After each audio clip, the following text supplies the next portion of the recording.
Hello, my friends, and welcome to the Daniel Hendrick Experience. So glad that you're here today. Today, we have a very special guest, all the way from UK, Mr. Jason Howard, a baritone. He was born and raised in South Wales, UK, a singer since childhood. In his early 20s, he left his firefighting career in Wales to study singing full time.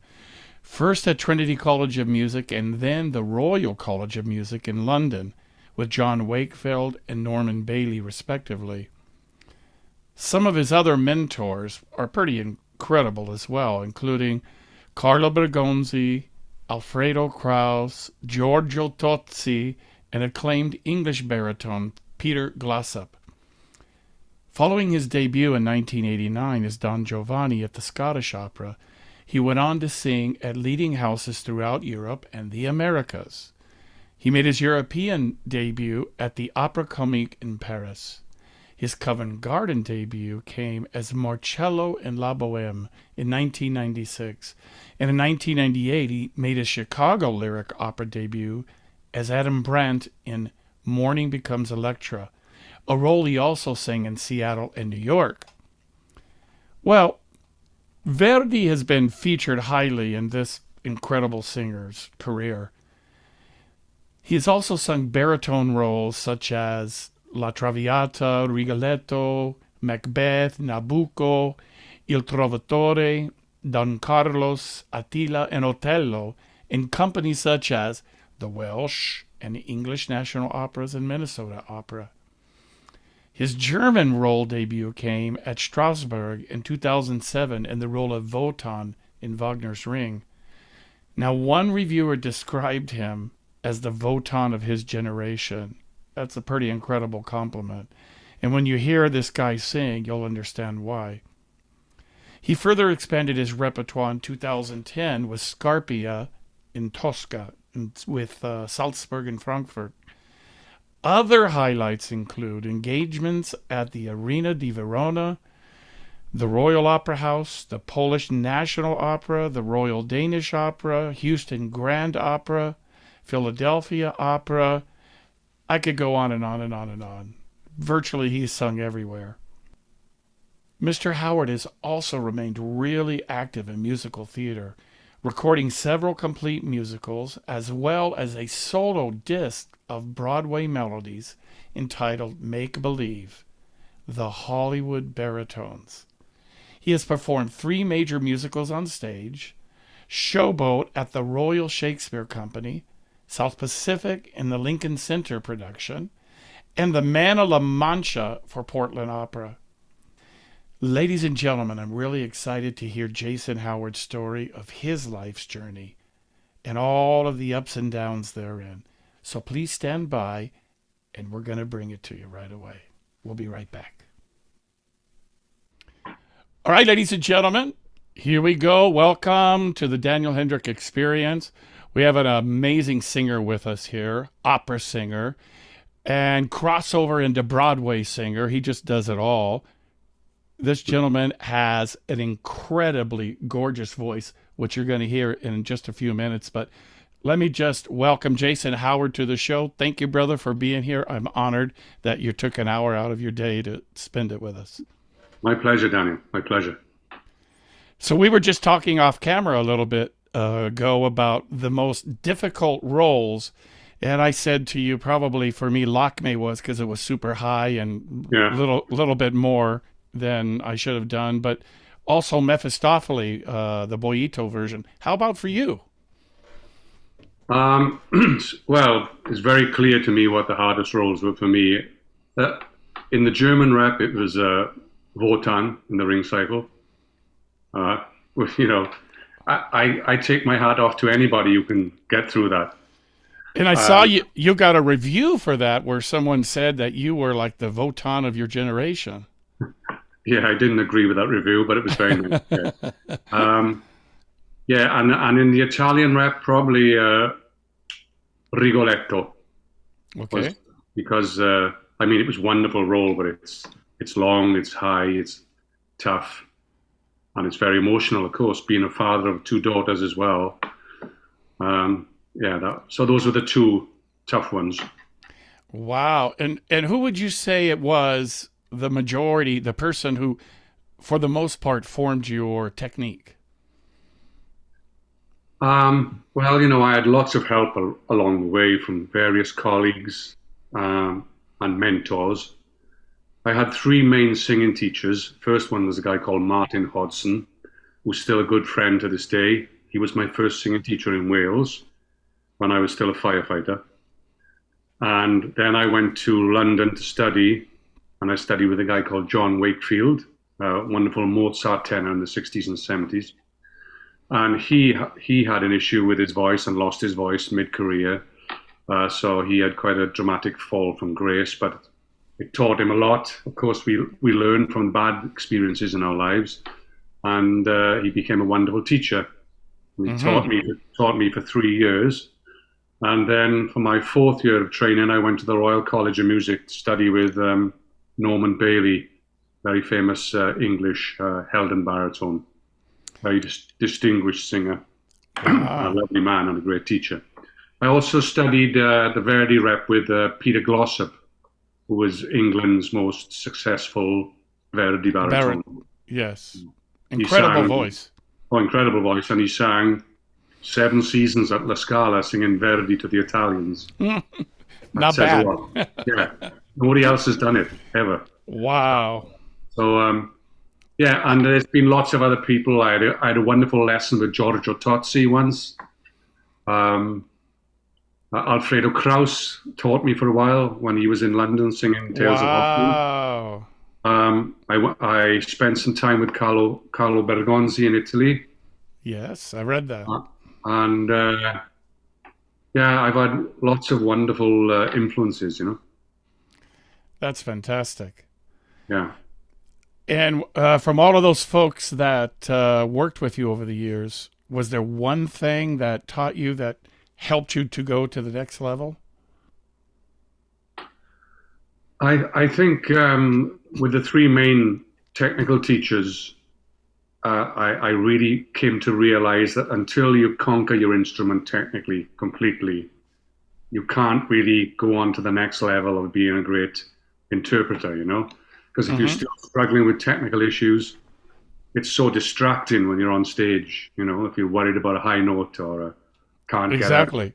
a difficult phrase, it really crushes your ability to interpret.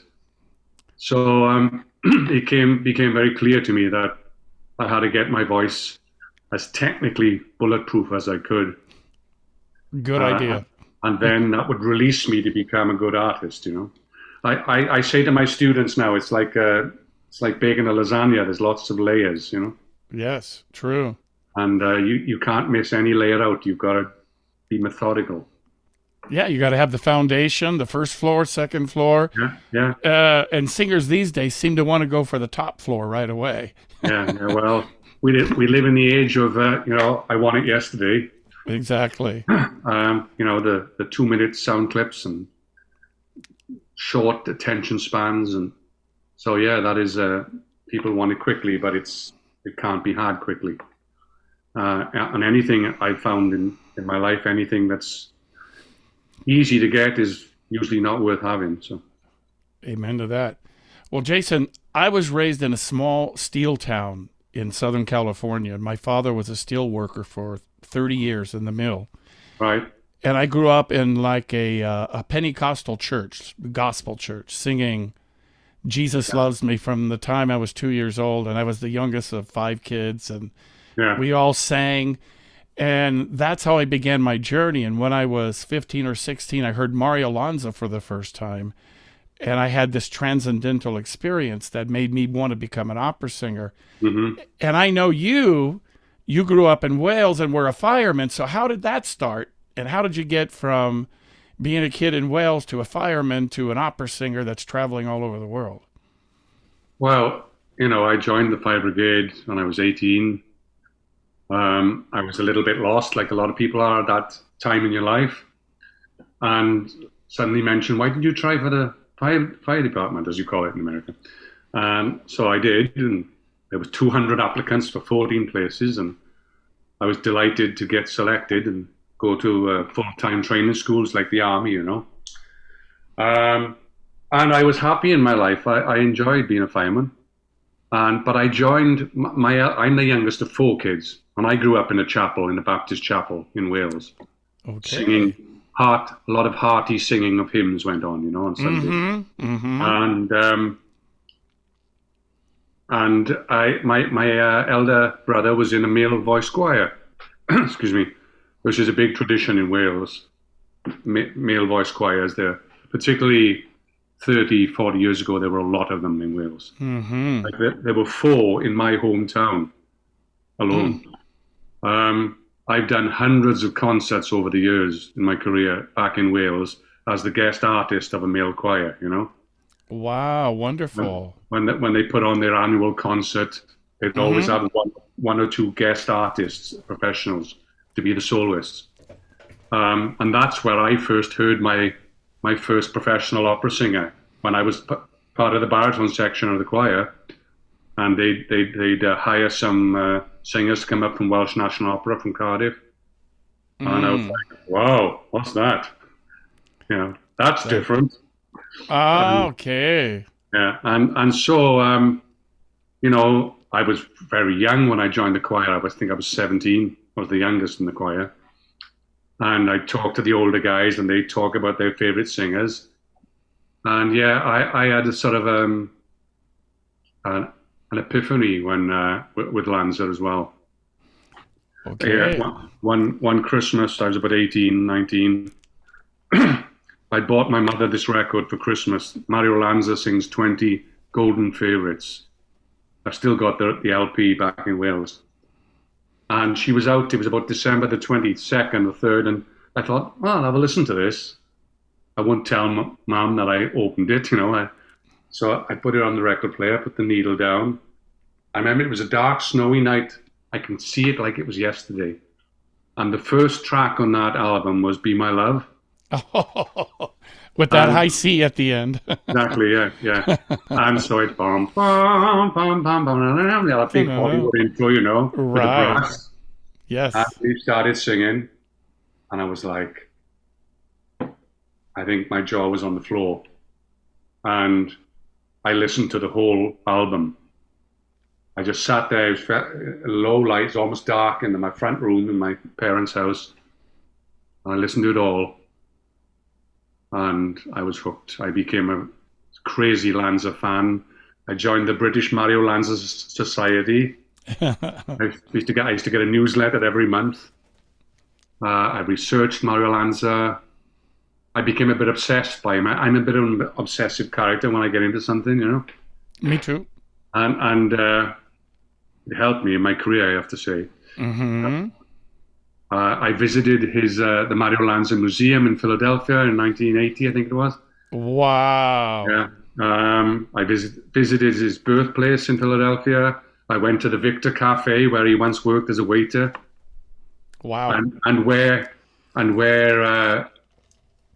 12 years later, I myself sang in that restaurant Wow. when I was in Philadelphia for the Pavarotti competition. Mm-hmm. I went there for dinner with a sponsor who was putting me up in Philadelphia, and I sang Largo al Factotum, I remember. Yeah, Wow. it's a great place, the Victor Cafe in Philadelphia. I've never been there, but I sure have heard about it. So. Yeah, you should pay a visit next time you're in Philly. It's amazing. There's photographs of opera singers and actors all on the walls. It's got great atmosphere there. And at least then, all the waiters and waitresses were, hopeful opera singers. So they'd Yes. serve courses, and then they'd ring a little bell, and one of the waiters or waitresses would get up and sing an aria. Remember those LPs, Aria Senza Voce, Yes. that you just have the Oh, orchestral. oh, with that they would do it. Yeah, so they put a record on of just the orchestral accompaniment, and they'd sing along to it. Because Essentially, I remember, opera karaoke. Essentially. yeah, exactly, yeah. Aria Senza Voce they used to be called. And I remember because the one I sang to, the backing track, was incredibly fast. And Ah. geez, I got to hurry up and keep up with this, you know. But yeah, so A lot of fun. Mario Lanza was a huge, huge influence on me in the early days. Right. Yeah. How many guys in the opera world, or girls too, are going to say the same thing? I Yeah, know. I yeah. know. Jose Carreras said that. Placido Domingo. Domingo said that. Yeah, On yeah, and on and on. You know, many, yeah. many. You know, whatever you think of Lanza, his life was tragic in many ways. He he had that je ne sais quoi, you know. His Mm. voice leapt off the record straight Yes. into the soul of whoever's listening. Yes. And yes, he wasn't disciplined and blah blah blah, but it was a great, great talent. Just Mm-hmm. Mm-hmm. sad the way his life went, you know. Yeah. Sad he had to die at Yeah, 38. I think it was. He was. too much fame too soon. Yes. Fame can be very toxic, I think. Yes. And you know, he wasn't just like an opera singer; he was like a world famous superstar. Yeah, I've read a couple of biographies of him, you know, and it's kind of sad, but his star burned very bright, and yeah, he certainly affected a lot of people. Yes. Very, very interesting. Well, for many years early in my life, when I was about your age as a fireman, I used to have dreams. And in my dreams, he would come and say, "I'm going to give you the secret to singing." And then Yeah, just as he was going to give me the secret to singing, he would take off with somebody in the world of singing that I was actually hanging with for real, like a director mhm. or a conductor. Yeah, That was so frustrating. yeah, So finally, one day, this was years later, he said, "Okay, kid, I'm here to actually give you the singing." And he said to me, "I just want you to sing a scale of awe." So I did, "Oh," and he said, "No, no. Sounds like you're imitating an opera singer." He yeah, said, "You have to make it natural and let it flow." yeah, Oh. He yeah, said, "That's it. hmm Don't fake it." He said, "Let it be real." yeah. Anyway. I tell my students that all the time. Sing with your voice. So you went from a firefighter singing with the boys' choir there Yeah. in Wales, Well, it was then how men's choir, men. I was the men's only boy. men's choir in Wales. How Yeah. did you go to the next level? Well, you know, after you know, my choir was quite active. We sang in the Albert Hall. We sang. Oh, We went. We had foreign tours to Bulgaria, Luxembourg, France, Holland. We even came to the US one time. Um, it was, you know, a really good choir. And wow.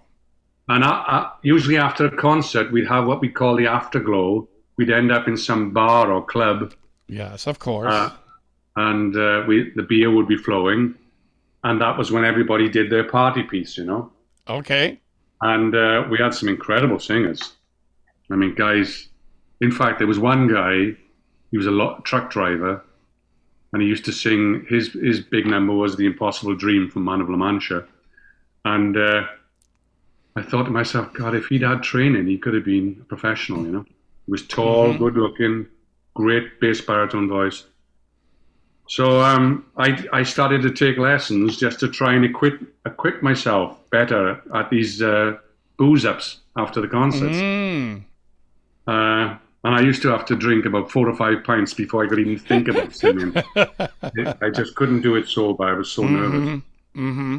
Uh, and yeah, that's how it started. That's how I started taking lessons, and then I did my first on-stage performance as an adult, which was Curly in Oklahoma, Mm.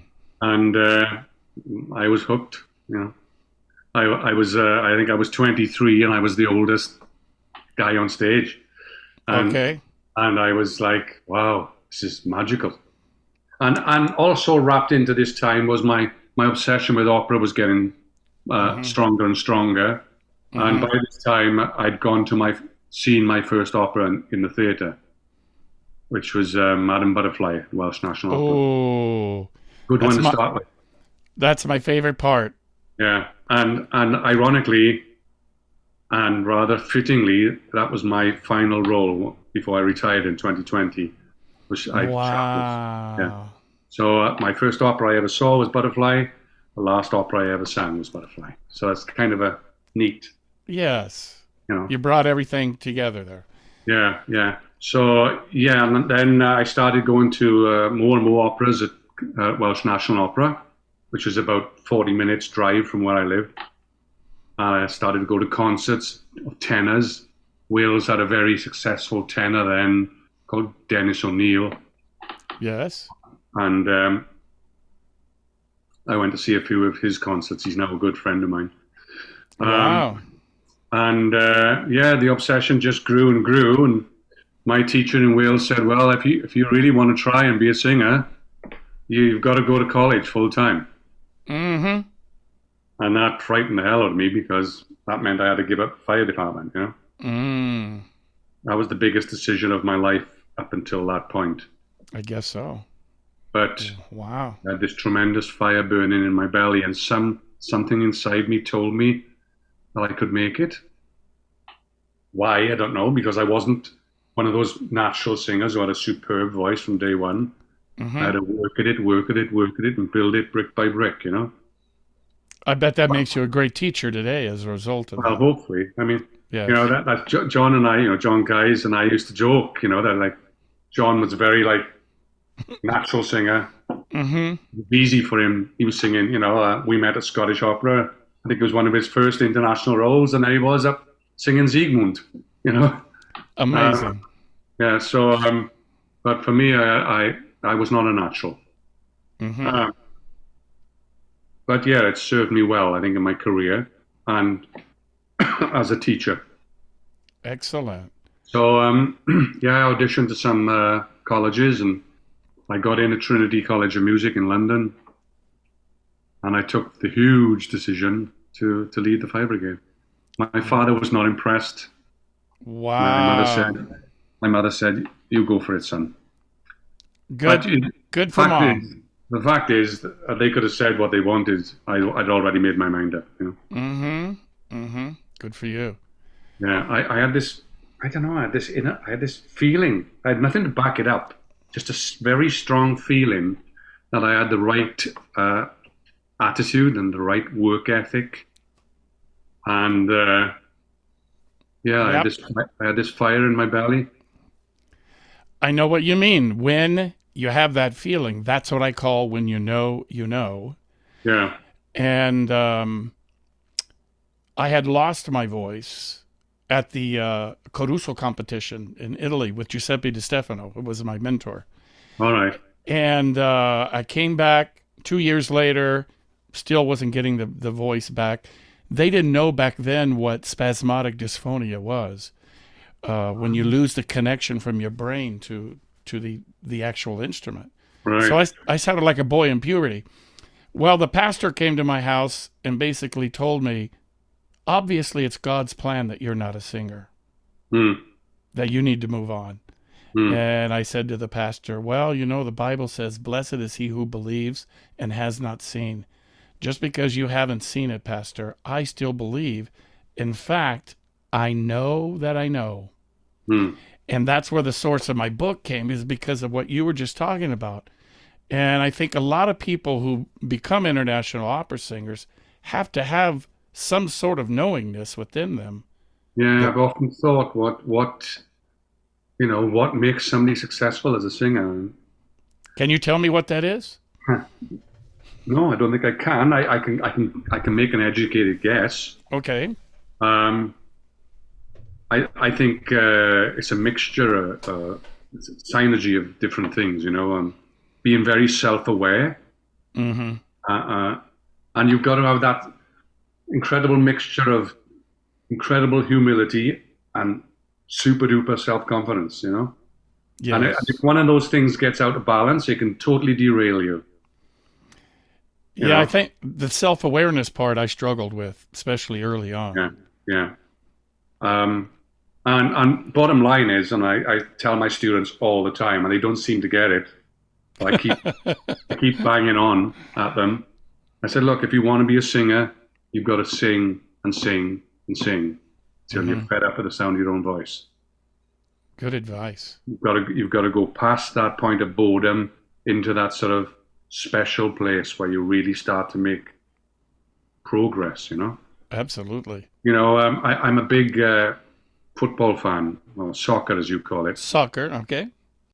I follow the Premier League in England. And Harry Kane, one of the best strikers, as an up-front player, centre forward who scores the goals, has seen his training and he practices still now for hours and hours and hours, taking the Mm-hmm. same shot, the same angle, 500 times a Yes. week. So when the opportunity comes in a game, he doesn't have to think. And it's the same with singing. There's Yes. so many comparisons you can make with sport because I've always loved sport. Always loved I playing read that sport. about you. You played sports a lot too, right? Yeah, I did. Yeah, I played a lot of Yes. sports. I still play soccer now. Although I've got a knee injury at the moment, which I'm nursing, hoping to get over it soon. But I love sport. I love it. But there's so many comparisons to be made because, as opera singers, we're vocal athletes. Absolutely. We Absolutely. develop the singing voice to the nth degree.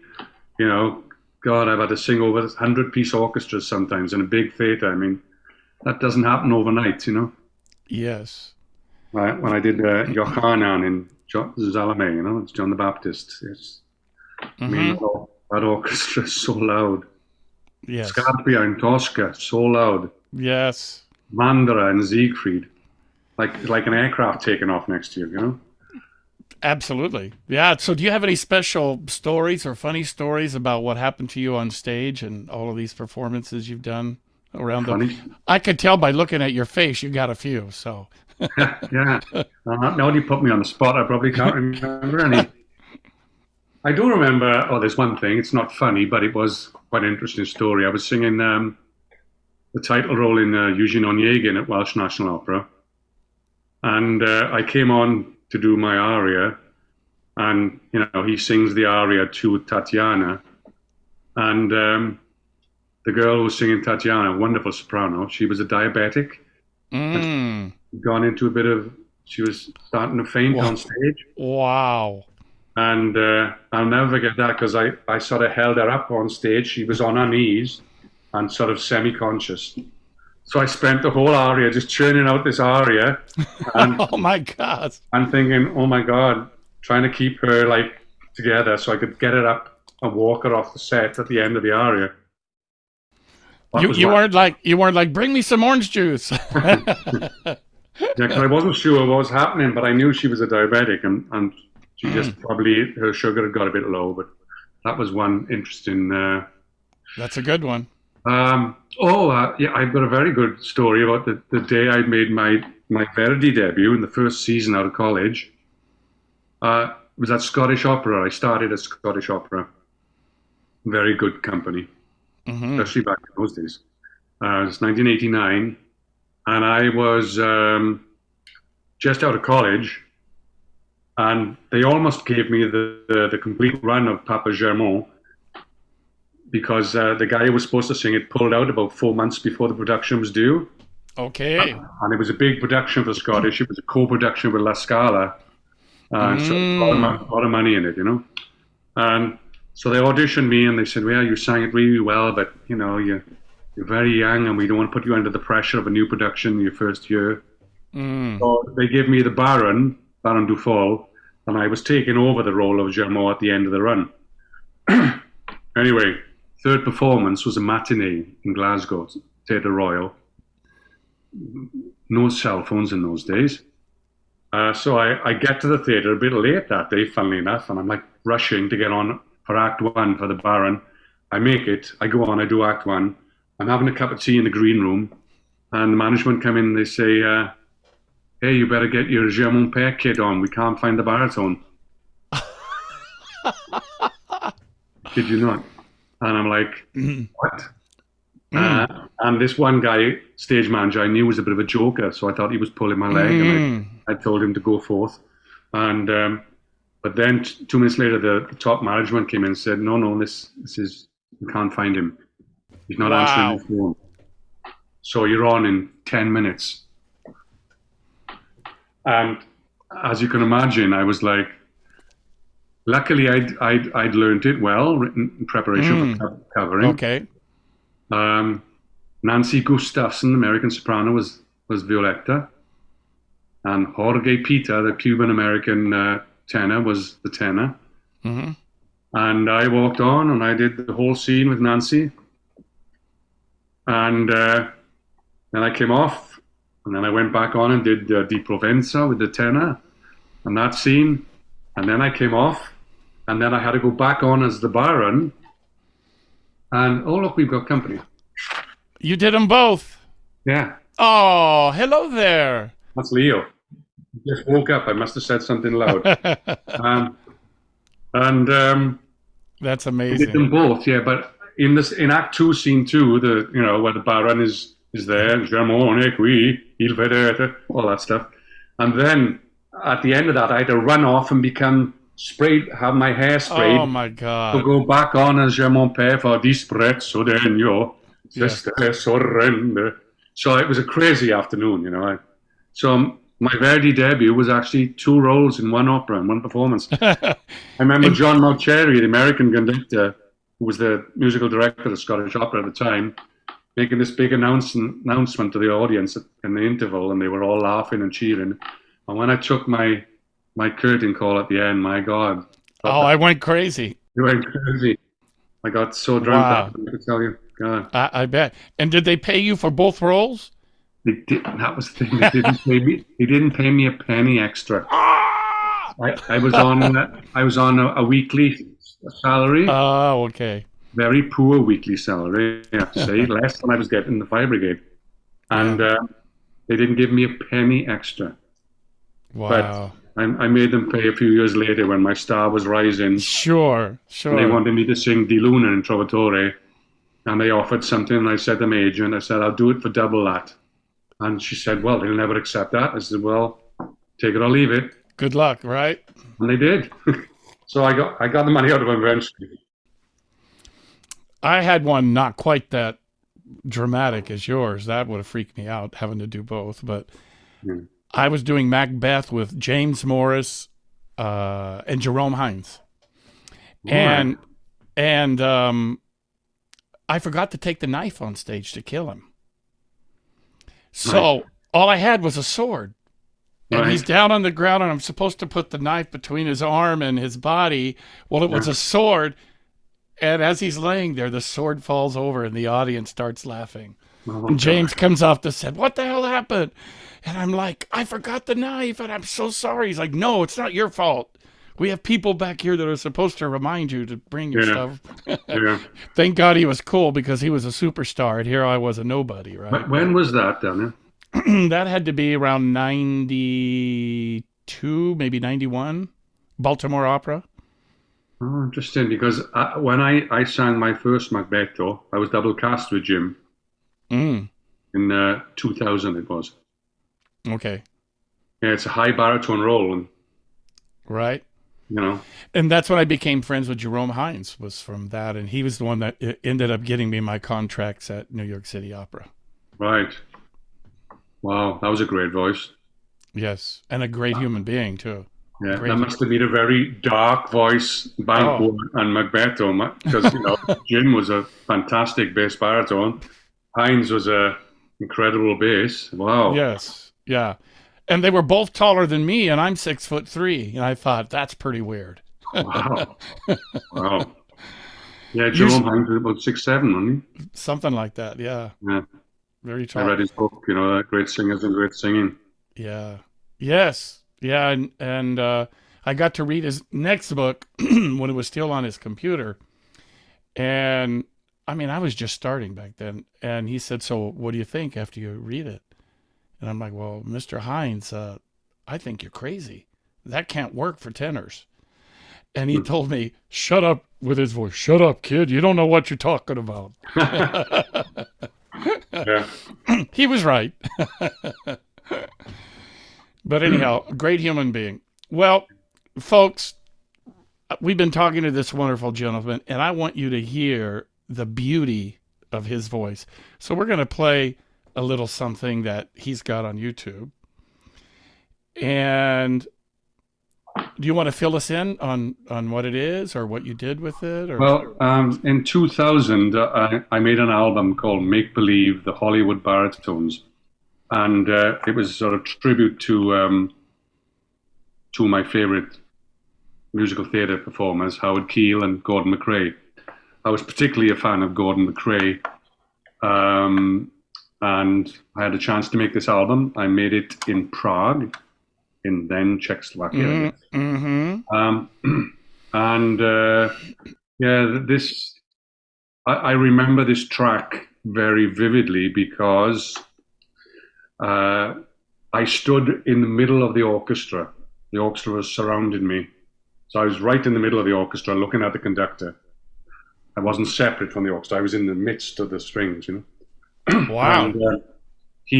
And they were a Czech orchestra. Didn't know the music. They didn't know American musical theater, you know. But they just played it like it was Beethoven or whatever. They gave it great respect, and they played it beautifully. And Paul Bateman was conducting, said, just play it through without any singing.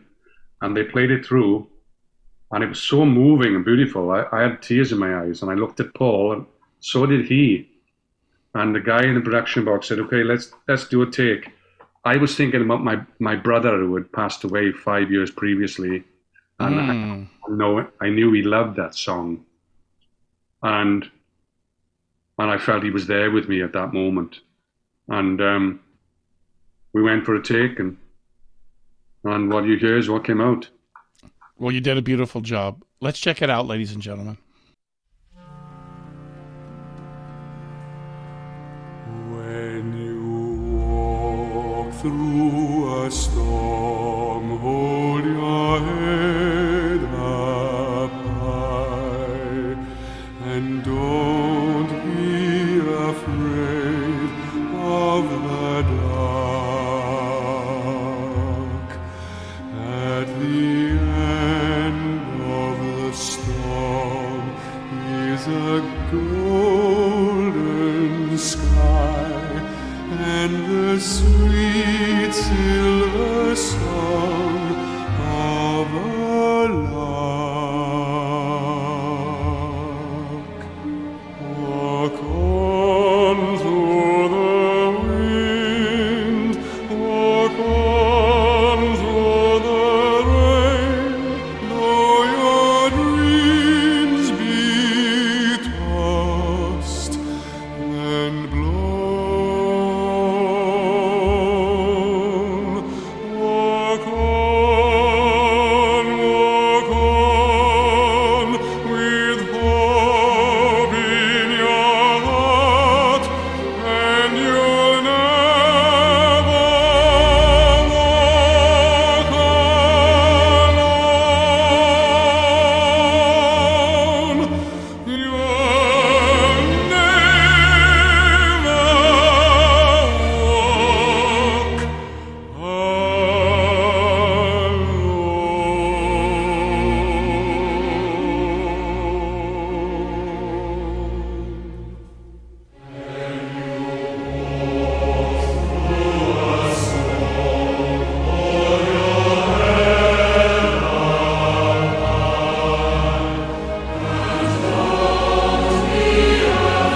Wow. Damn. That was awesome. What a gorgeous, gorgeous, round, rich tone. And easy sounding. Very easy sounding. Did it feel that easy as it sounds? Uh, well, sometimes when everything was working great, you know. Uh-huh. Um, I remember those recording sessions, and I had a bit of trouble with thick gunge on the chords, but it cleared for that. I don't know what it was, whether it was the pollution in the city or something. I don't know. And I just come from Italy, from Verona, and you know, the international traveling and blah blah blah. But no, I really feel my brother was there with me on that, and That's I like to wind up tenors with that A flat that I sang at the end. It's one of the best ones I cranked out.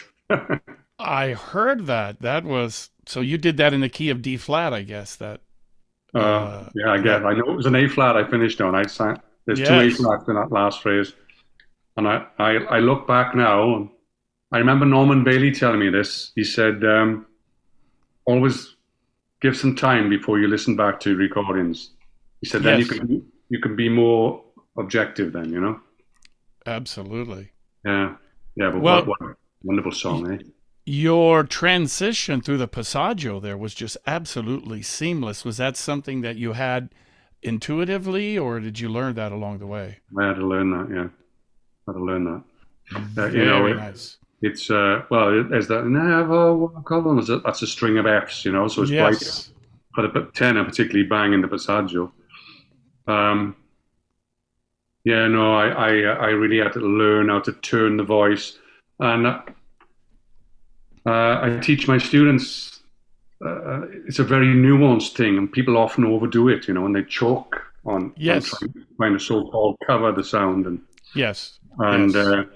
yeah, I got it right on that one. Yeah, there Yeah. was. Your when you go to the top, it doesn't sound muted when you go through the passaggio. It still has an openness to it, but yet it's closed Yeah, simultaneously. yeah. There's a funny thing that when we turn the voice or channel it, as I call it, I don't use the C word cover, but I use another C word channel or tilt it. Uh-huh. It's a slight adjustment, and there's something we forget as singers. There's like a switch flicks, and we have to reset that switch to remember to keep the backspace, so we keep the presence of the voice. Mm-hmm. And you know, whenever I was singing with a new cast and I heard a voice that actually got smaller as it went higher, always rang alarm bells for me. Mm. You know, a Mm-hmm. voice should never get smaller as it goes higher, I agree. Yes. and because that indicates to me that they're doing too much in a biomechanical way to try and Mm-hmm. you know. Mm-hmm. A lot of squeezing going on there Yeah, on the it's top. a very Mm-hmm. nuanced and subtle process, I think. Yeah, Wonderful. no, but I had to learn it. Uh, when I was young in Trinity, I'd be singing right up to an F sharp, wide open. So, but it was like, you know, it wasn't right. It wasn't right, but at least it wasn't blocked, True. you Yes. know. Yes. So I could gradually gather it in and tilt it forward, and Yes. it was still free and flowing. Yes. Uh, Okay. that was one of my early things that I didn't want to be, was like a yet another woolly British bass baritone. You know, I wanted to be an Italianate singer. It You know, sounds that way. yeah. Yes. That's Uh, interesting you say that. and Yeah. my heroes were Italian after Lanza and after Gordon McRae. You know, Piero Capocilli was probably my vocal model. You know, Mm. um, and the great and Bastianini I loved as well. Mm-hmm. But Fantastic. Capocilli was like an incredible singer, perfect technique. Yes, absolutely. Yeah, right up to a So, B flat. I saw that there was a photo of you with Placido Domingo. Did you actually sing with him somewhere, or was that No, I never sang with Placido. I did a small recording with Jose Carreras, okay? but that photograph was taken with my former partner Joyce, and Joyce was singing Musetta in Madrid, Okay. and Placido was in the audience that night. Would you believe? How many? Okay. This is like 5 or 6 years ago. How many times has he heard and sung Bohème? What he was doing, I don't know. But he came back to see all the artists at the end. How And, wonderful. and we had a little chat, and yeah, he was lovely. And I said, Maestro, you look so great. He said, it's the music. The music keeps me young. That's his Yeah. voice, all right. Yeah. So I noticed that not only were you a fabulous opera singer, but you crossed over like we just heard that, if you call that crossing over, but you also did Mana La Mancha. Yes, I did. Yeah, I was lucky. I've been very fortunate in my career. You know, I only did 3 musicals on stage, but they were all humdingers. Mm. First one was Showboat. Wow. I did that in a co-production with Opera North in Leeds in Yorkshire in England and the Royal Shakespeare Company in England. And I was lucky enough to record that show as well. And then a big long gap, fast forward to 2009. And this was an interesting story. In 2009, I was singing Der Wanderer and Siegfried in Strasbourg, right? My agent calls me up and he said, do you want to go to Paris to audition for Captain Von Trapp in Sound of Music? I said, really, is that what you consider a good, correct follow-up to the Wanderer? You know?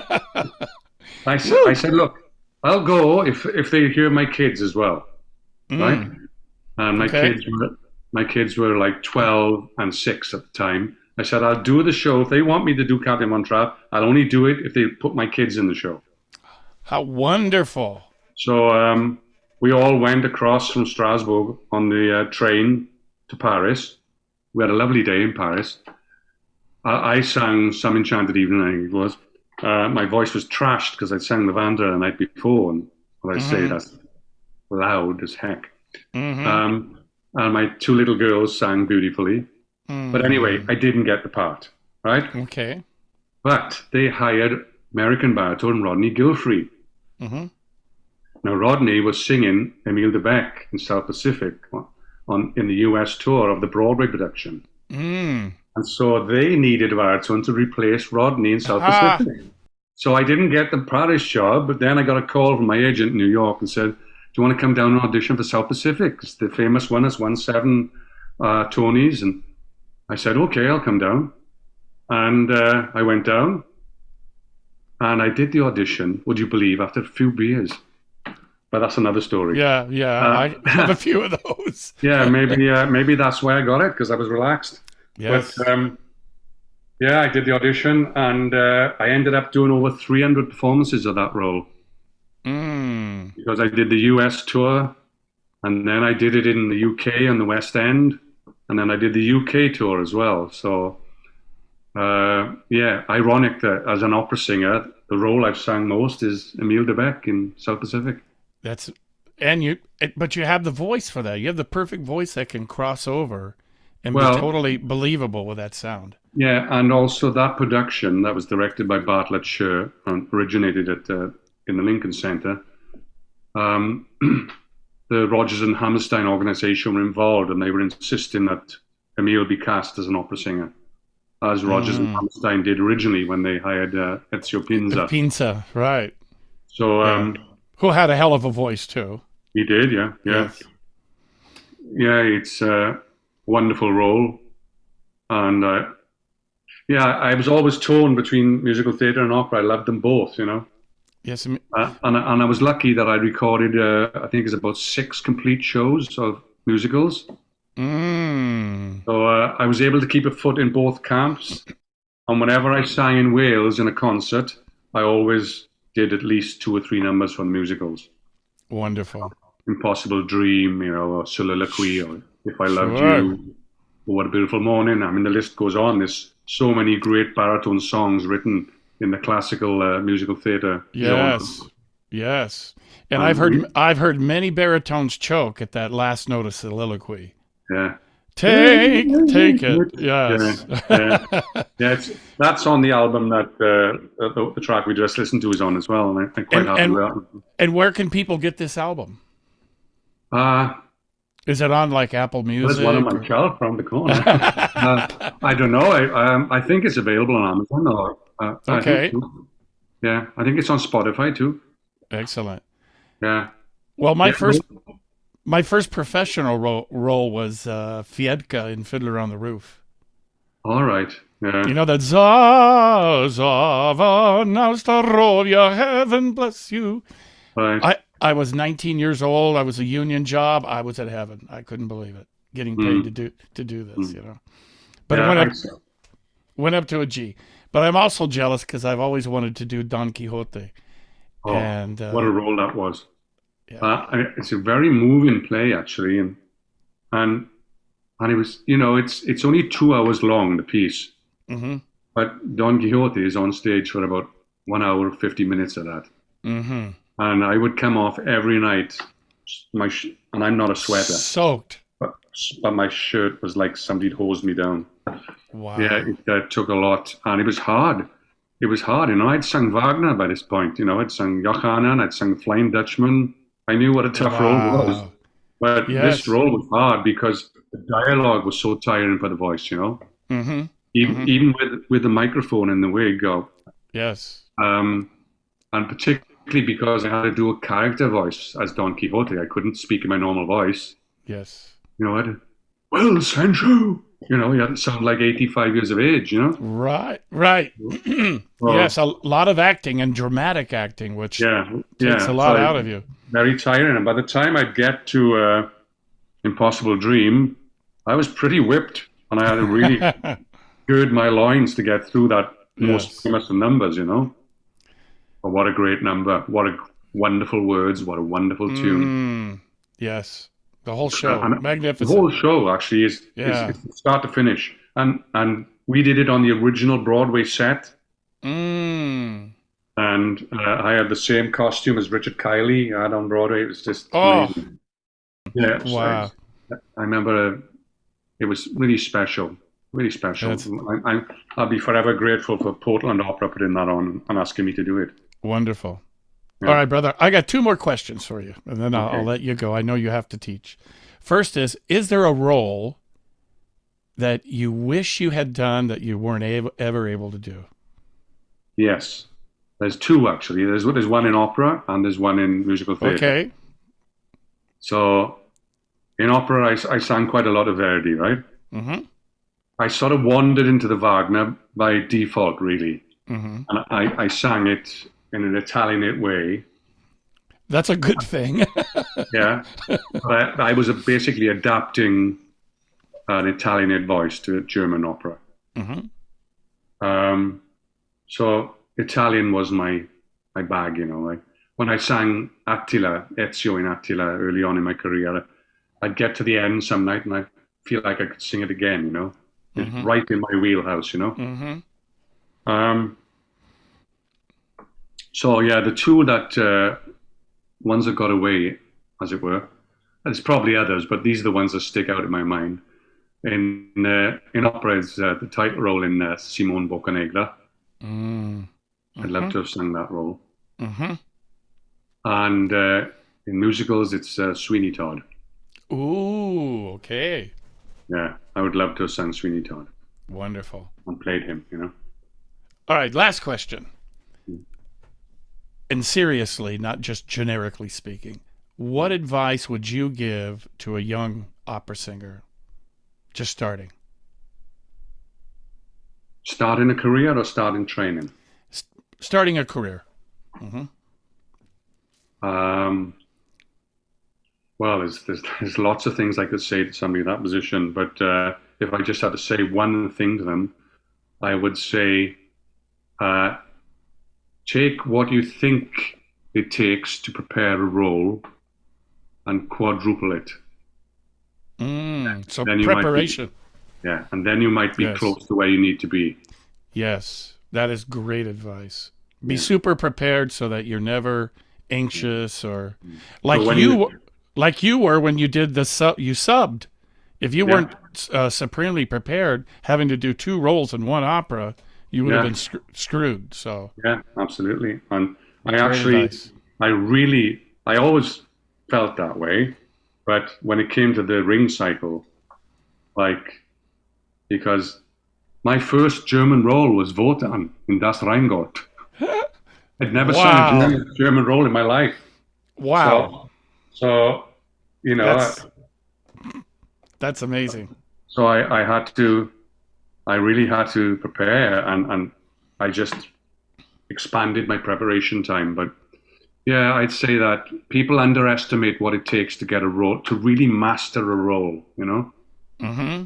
And also kids, young students, but maybe young professionals, they're always trying to get to the finished product too quickly. Yes. I always talk to my students about building the vocal path through the role or aria. Mm. First and foremost, get the sounds right.